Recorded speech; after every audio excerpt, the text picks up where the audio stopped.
오늘 본문은 예루살렘으로 향하는 막바 여정 가운데서 일어난 사건과 관련된 이야기입니다.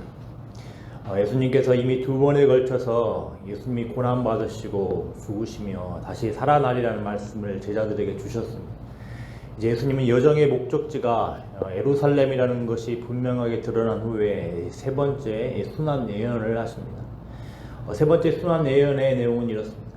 33절에 언급하는 대로 인자가 대제사장들과 서기관들에게 넘겨주고 이들은 또 이방인들에게 넘겨서 예수님을 넘겨주고 이들은 또 이방인들에게 예수님을 넘겨준다는 겁니다. 그리고 이 이방인들은 예수님을 죽일 것이지만 예수님은 3일 만에 살아난다는 겁니다. 이런 예수님의 예언은 제자들에게 무척이나 당혹스러울 수밖에 없었을 겁니다.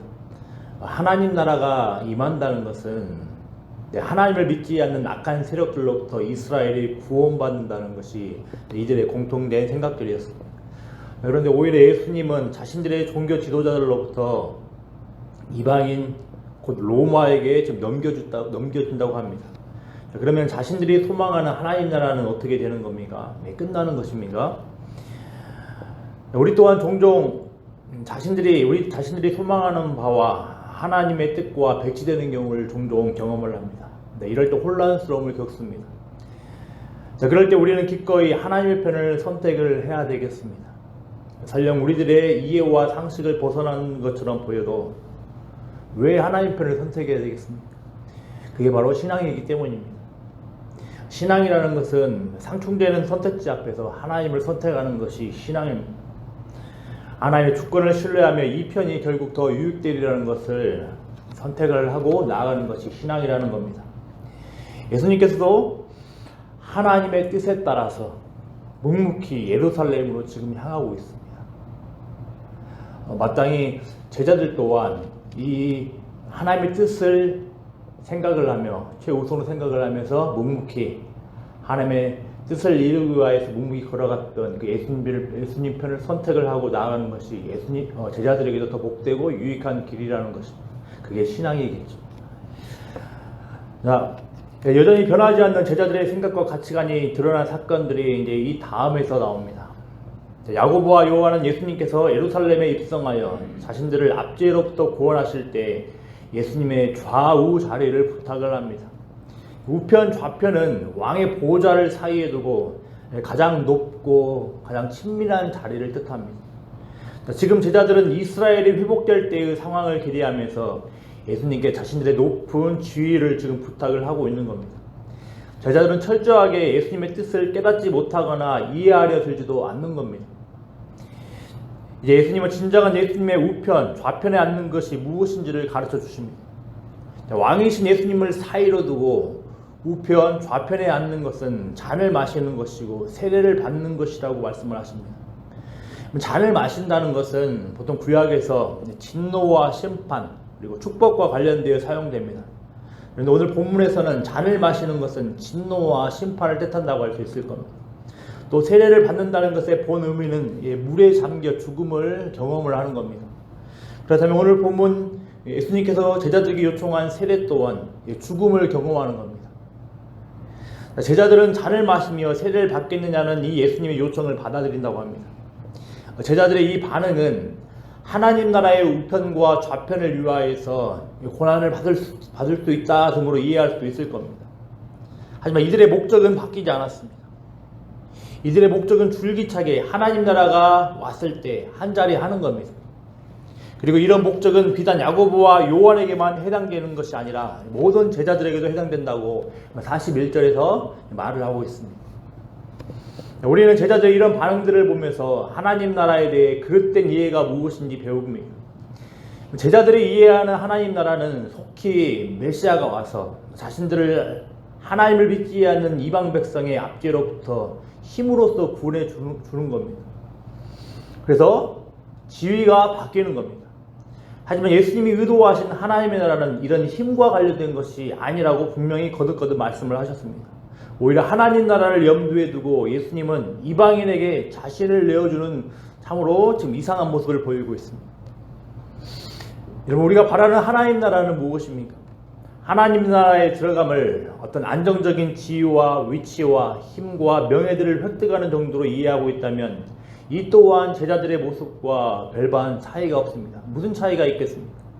심지어는 우리의 땀과 수고와 어려움 등이 아무리 귀한다 한들 목적 자체에 우리의 그릇된 욕망들이 있다면 이것은 진정한 하나님 나라의 복이 아닐 겁니다. 이슬람의 교리 중에는 순교한다는 것이 순교하는 내용들이 두드러지게 나옵니다. 그런데 일부 무슬림에게는 이런 순교가 해볼 만한 거래입니다. 왜냐하면 순교자에겐 내세에 많은 부인들과 많은 재물과 화려한 집들을 약속하기 때문입니다. 그러니까 해볼 만한 거래라는 거예요. 그러니까 이 무슬림들은 과격분자들은 자신의 목숨을 기꺼이 바치는 겁니다. 근데 정도의 차이가 있지만 우리 또한 하나님 나라에 대한 생각들이 이런 현세적인 복과 세속적인 지위와 안정과 소유들에만 있다면 뭔가 문제가 있다라는 겁니다. 우리가 하나님 나라에 관해 기대하고 소망하는 것들은 무엇입니까? 물론 하나님께서 하나님의 백성에게 은혜로 많은 것들을 주십니다. 하지만 분명하게 기억해야 할 것은 하나님의 나라에서 하나님의 통치를 받아 살아가는 것이 가장 본질적인 복이라는 겁니다. 과연 우리는 하나님의 통치를 받고 살아간다는 이런 본질적인 은혜를 소중히 여기며 만족하며 살아가고 있는지를 늘 돌아봐야 되겠습니다. 우리가 이러이러했으니 당연히 이러이러한 것이 주어져야 하지 생각하며 마치 신앙을 거래의 영역으로 넘기지 마십시오. 죄의 통치를 받고 있는 우리를 예수 그리스도의 십자가의 은혜로 하나님의 통치로 옮겨진 것들이 이것이 진정한 본질적인 복이라는 겁니다. 우리가 하나님의 나라에서 하나님의 통치를 받아 살아가는 것이 진정한 본질적인 은혜이며 이것이 진정한 유익이라는 것을 믿으시고 확신하시길 바랍니다. 이제 화를 내는 제자들을 불러다가 예수님께서는 하나님 나라의 공동체의 삶의 모습들을 제시를 하십니다. 42절에 보면 이방인들의 집권자들이 나오는데 이들은 힘을 통한 로마의 통치 방식을 매우 닮아했습니다. 그리고 제자들의 큰 자에 대한 욕심은 이런 이방인의 집권자의 모습과 또 매우 닮아있습니다. 무슨 말입니까? 지금 예수님을 따르는 제자들 또한 로마의 힘을 통한 통치 방식을 그리고 권력을 높은 자리를 동경하고 있습니다. 그래서 이것을 위하여서 경쟁하며 서로 싸우는 겁니다. 하지만 예수님은 이런 생각을 가진 제자들에게 뭐라고 말씀하십니까? 43절부터 44절에 보면 완전히 정반대의 말씀을 하고 계십니다. 여기서 크고자 하는 자는 으뜸이 되고자 하는 자는 가장 서열이 높은 위치, 힘이 있는 위치를 의미합니다. 반대로 섬기는 자, 모든 사람의 종은 같은 표현입니다. 저번에 말씀드렸듯이 서열이 가장 아래에 있는 위치를 말합니다. 흔히들 가장 비천한 종의 자리를 말을 합니다. 무슨 말입니까? 하나님 나라의 공동체의 삶의 방식은 세상의 방식을 뒤집어 살아가는 거라고 이야기를 합니다. 영향력 있는 자리, 사람들이 부러워하는 자리, 힘 있는 자리에 올라가는 것이 가치 있는 인생이 아닙니다. 오히려 가장 낮은 자리에 위치하여 섬기는 것, 이 방식이 교회 공동체 안에서 서로에 대한 삶의 방식이며 제자가 가야 할 길이라고 예수님께서 말씀을 하시는 겁니다. 이 두 번째까지 순환 예언에서는 예수님께서 왜 그래야 하는지에 관한 목적이 나오지 않았습니다. 하지만 이제 예루살렘의 여정이 거의 끝나가는 시점에 예수님께서는 왜 고난받으시고 죽으셔야 하는지 또 다시 왜 살아나야 하는지에 관한 이유를, 그 목적을 분명히 밝히십니다. 45절에서 그 이유를 분명히 밝히십니다. 인자가 온 곳의 목적을 말해주고 있습니다. 다니엘서 7장에 섬김을 받는 인자인 예수님께서 오히려 섬기려고 지금 오셨다는 겁니다. 다니엘서 7장을 보면 한 말씀만 제가 읽어드리면, 내가 또 밤 환상 중에 보니 인자 같은 이가 하늘 구름을 타고 와서 옛적부터 항상 계신 이에게 나아가 그 앞으로 인도되매 그에게 권세와 영광과 나라를 주고 모든 백성과 나라들과 다른 언어를 말하는 모든 자들이 그를 섬기게 하였으니 그의 권세는 소멸되지 아니하는 영원한 권세요 그의 나라는 멸망하지 아니할 것이라. 지금 인자 같은 이가 옛적부터 항상 계시니 하나님께 나아가서 하나님 앞으로 나아가 인도된다고 이야기를 합니다. 그리고 예수님께 권세와 영광과 나라를 주고 모든 백성과 나라들과 다른 언어를 말하는 모든 자들이 이 예수님을 그 인자 같은 이를 섬긴다고 말을 합니다. 자, 그런데 마가복음 말씀을 보니까 뭐라고 기록되어 있습니까? 그 인자 같은 이, 바로 그 예수님께서 모든 사람의 섬김을 받는 그 인자인 예수님께서 오히려 섬기려고 오셨다고 이야기를 합니다. 섬김은 제가 말씀드렸습니다. 단순히 그냥 겸손의 어떤 표현으로서의 섬김이 아닙니다. 섬김은 그 당시 사회에서 가장 비천한 자리, 종의 자리를 뜻합니다. 섬김은 사회적으로 가장 낮은 신분을 가리킬 때 사용된다는 겁니다. 그런데 지금 예수님께서 이 섬김의 방식으로 보여주십니다. 많은 사람의 대속물이 되기 위함입니다. 대속물은 노예나 죄수, 인질 등에게 자유를 주기 위한 몸값입니다. 하나님으로부터 보냄을 받은 인자 되신 예수님은 우리를 자유케 하기 위한 몸값으로 오셨다는 겁니다. 그렇습니다. 우리가 알아야 할 예수님에 관한 핵심 진리는 바로 이 진리입니다. 단순히 도덕적 교훈이나 혹은 탁월한 신앙의 모델이 우리의 본질적인 목적이 아닙니다. 예수님께서는 예루살렘 여행의 막바지에 이르러서 이 진리를 제자들에게 가르쳐 주셨고 이 진리들을 제자들이 알기를 원하셨습니다. 네, 우리도 마찬가지입니다.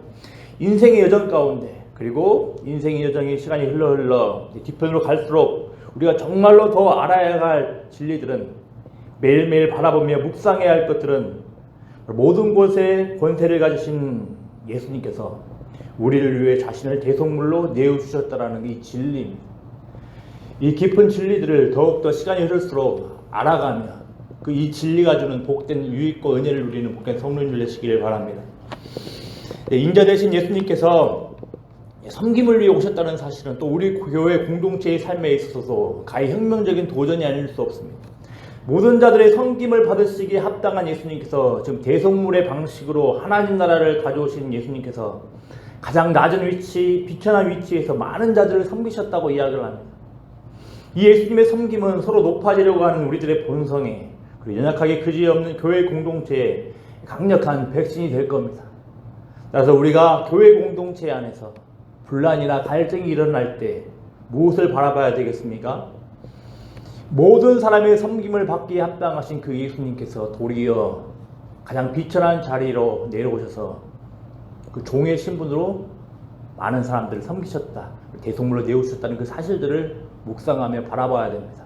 그럴 때 우리 교회 공동체에 나타나는 분란과 갈등들이 사라지게 될 겁니다. 정리합니다. 예루살렘으로 여정을 마치면서 예수님께서는 순환 예언에 관한 마지막 세 번째 예언을 하십니다. 하지만 제자들은 여전히 제법에만 눈이 가 있습니다.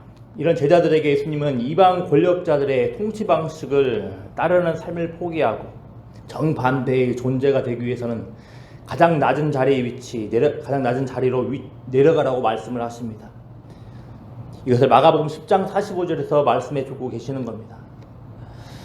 말하기는 오늘 이 말씀들을 기억을 하면서 이제 예루살렘으로 향하는 여정들이 거의 다 마쳤습니다. 그리고 여정이 마치는 마지막 가운데 있어서 예수님께서 여정을 마치는 핵심 구절로 마가복음 10장 45절 말씀을 하십니다. 마가복음 10장 45절 섬김을 받아야 함에도 도리어 섬기셨고 또 많은 사람의 대속물로 주기 위해 하나님으로부터 보냄받으셨던 그 예수님을 기억을 하면서 우리의 신앙이 더욱더 깊어지고 우리 교회 공동체의 신앙이 더욱더 아름다워지기를 소망합니다. 기도하겠습니다. 아버지 하나님 오늘 말씀을 통하여서 예루살렘 여행의 거의 막바지에 이르러서 많은 사람들에게 섬김을 받아야 함에도 도리어 섬김의 자리로 내려오셔서 많은 사람의 대속물로 주시는 그 예수님의 모습을 보게 됩니다. 아버지 하나님, 우리가 다른 것들을 바라보지 않도록 저희들의 심령과 저희들의 마음을 지키시고 보호하여 주시기를 소망합니다.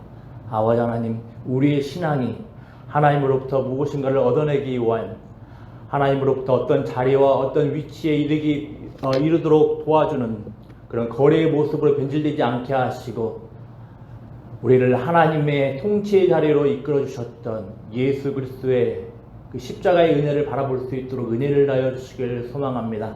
우리 교회 공동체 안에 아버지 문득문득 갈등과 분열과 다툼이 나타날 때 다른 것들을 바라보지 않게 하시고 섬김을 위하여서 가장 비천한 자리에 내려오셔서 우리를 대속물의 속죄 제물로 섬기셨던 예수 그리스도를 바라볼 수 있도록 은혜를 다하여 주시기를 소망합니다. 이 대속물의 은혜로 인하여서 아버지 하나님, 우리들의 심령들이 더욱더 겸손해지게 하여 주시옵시고, 무엇보다 아버지 우리 심령 가운데 예수 그리스도로 인하여서 만족하게 하여 주시옵시고, 아버지 우리 심령들이 아버지 예수 그리스도로 인하여서 만족하는 마음을 가지고 하나님의 통치에 기꺼이 우리 자신들을 드려줄 수 있는 복된 은혜가 있을 수 있도록 은혜를 더하여 주시옵소서. 아버지 하나님, 오늘 이 시간 아버지 하나님께 간구하기 위하여서 여러 기도 제목을 가지고 나온 성도님들 있습니다. 하나님이 성도님들을 기억하여 주시기를 소망합니다. 아버지, 그들이 드리는 모든 기도 제목들 하나님께서 세밀하게 아버지 들어주시옵시고, 아버지 선하게 인도하여 주시옵시고 응답하여 주시기를 소망합니다. 그래서 아버지 하나님, 우리의 기도가 그저 의미 없는 호공에 떠도는 그저 메아리로 그치지 않게 하시고, 하나님께서 우리의 기도를 반드시 들으시고 또 일하신다는 그 사실들을 우리의 입술의 고백으로 간증할 수 있도록 은혜를 하여 주시길 소망합니다. 오늘 하루를 시작을 하고자 합니다. 오늘 하루가 아버지 예수 그리스도를 온전히 진정으로 따라갈 수 있는 복된 하루가 될 수 있도록 은혜를 하여 주시길 소망합니다. 오늘 하루가 가장 비천한 자리로 내려오셔서 대속물로 우리를 섬겨주신 그 예수님을 기억을 하면서 가장 복된 하루, 가장 겸손한 하루가 될 수 있도록 은혜를 하여 주시옵소서. 감사를 드리며 예수님의 이름으로 기도드리옵나이다. 아멘.